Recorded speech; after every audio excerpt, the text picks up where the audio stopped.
to my channel. If you are new here, my name is KILOKI, and this is my YouTube channel where I display beauty, lifestyle, and fashion videos for you guys.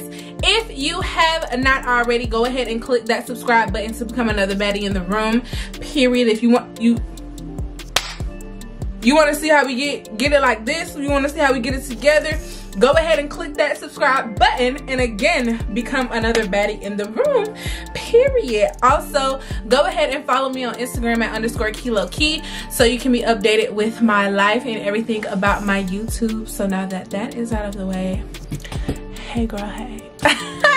So obviously you can tell by the title that we colored and installed this bomb behind wig. Okay, this was my first time doing something like an ombre look, and I was just like, oh my god, like, whoa, hold on. And we made a few mistakes, but it is not noticeable. I really love this color combination. I definitely wanted to try something ombre, and I have not had orange hair before, so I'm definitely feeling this orange hair, honey.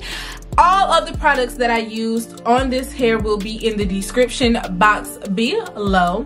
I'm also super excited about this video because this kicks off the second episode of my fall series. If you haven't watched my first episode of my fall series with my makeup look, this makeup look, make sure you go ahead and watch that. But I did explain in the makeup video that this is my fall series where I display fall fashion, fall makeup, fall hair. I'm going to be doing a few episodes up until a certain amount of time, which is probably going to be around December 1st. But this is the second episode of that. So welcome to the second episode of the fall series. I'm so glad you're here. If you have not already, please go ahead and click subscribe to become another baddie in the room, period. So I know that I'm rambling, honey. So without further ado, go ahead and keep on watching.